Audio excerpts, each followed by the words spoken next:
Another day, another vlog, another ganap dito sa farm. So, dito tayo dadan. Oh, tingnan niyo yung Ito yung mga natangay sa baha kahapon sa ilog. So, umabot talaga siya dito. Dami. And ito yung itsura ngayon dito. Medyo malakas.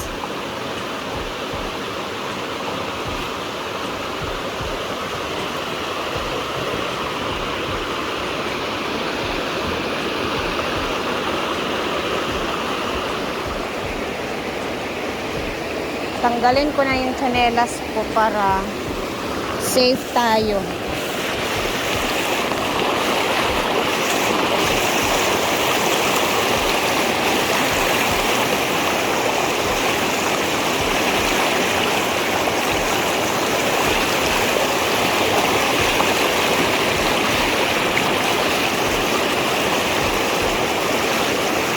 Tararat!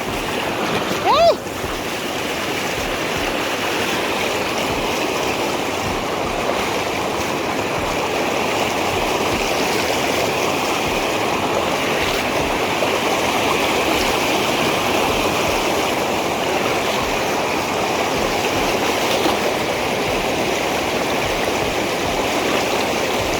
Parang ang hirap.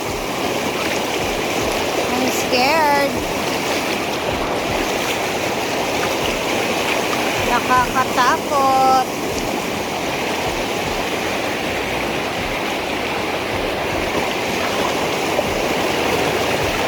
Ayan.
Struggleness in the ilog.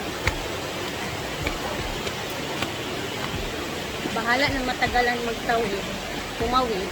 Importante, safe lang yung ating inaapakan. Hi! Maayong buntag sa all.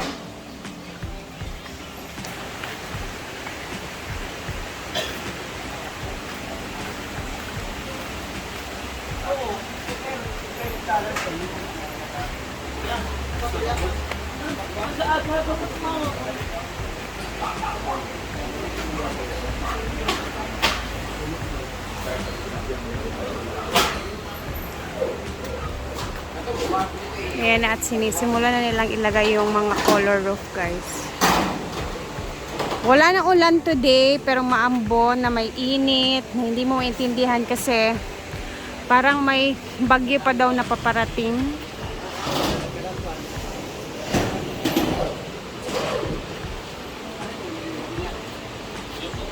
Update natin yung ilog. Tingnan natin kung ano na yung sitwasyon ngayon dito. And kung gaano siya kalaki kahapon, eto na yung itsura niya ngayon. Ayan, medyo okay na, guys.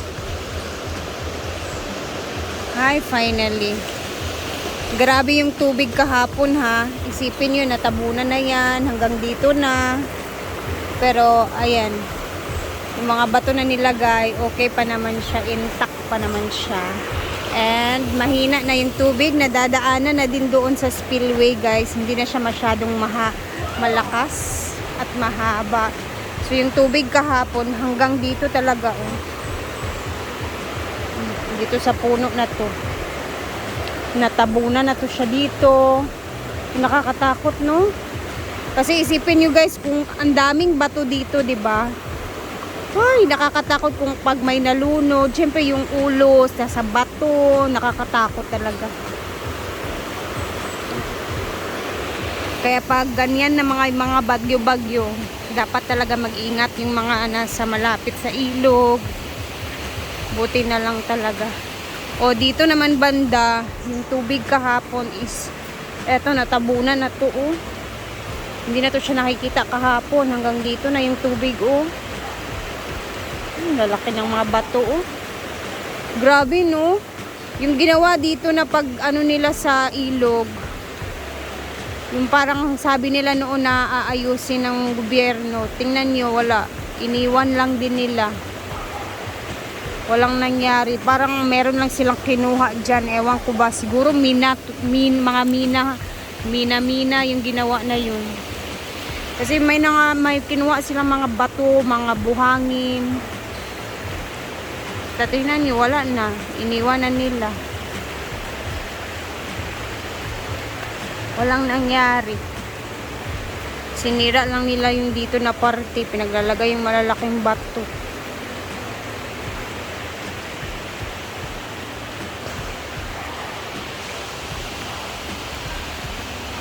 Nandito sila Antisita, guys. Sa function hall. Bago tayo mag-ikot-ikot ay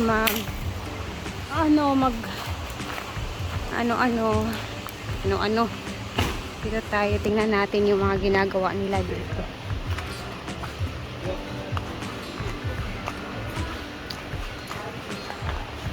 Dito si J4. Naghahakot sila ng mga pananim galing sa mansion. Puro ko ni sirin, pero sagol-sagol ba? Dito ko nang itarang yung sarap sa likod. Ito puno nila? Oo, pampud eh.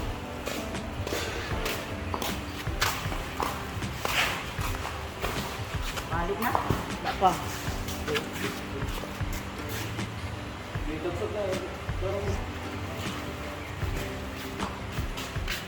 Receive kayo si J. Ford. Nicole, good morning.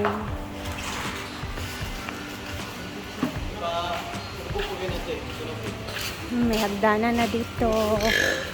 Ito kasi itatabi muna to siya, guys. Hindi mo na gagamitin. Kaya nilagyan ng hagdanan dito. Mamaya, pag wala na akong ginagawa masyado, dito tayo. Tutulungan natin si J. Ford dito. Ayun. Marami na din silang nagawa, guys. Saan ka pa? Alam nyo, dito sa amin, pag may mga event, kasalan, itong mga ganito, nirerentahan to ng mga event coordinators ng kasal, debut. Kaya, pera din yan. Negosyo.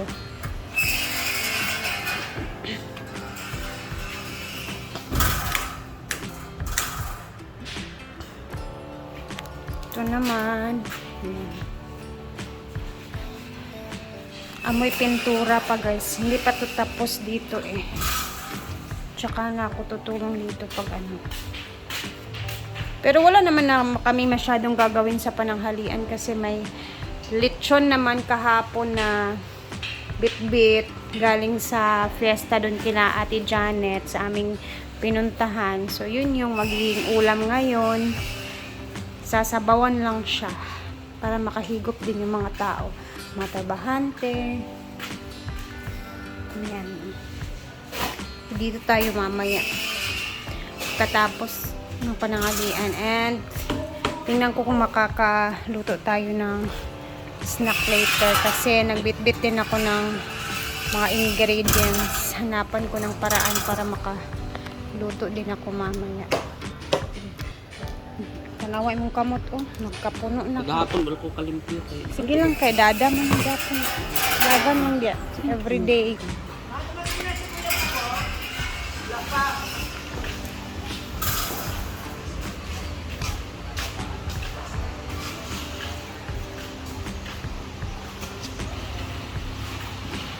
Ito yung mga pananim sa malaking bahay guys na pinagbibit-bit dito lahat kasi ayan, ilalagay dito sa function hall.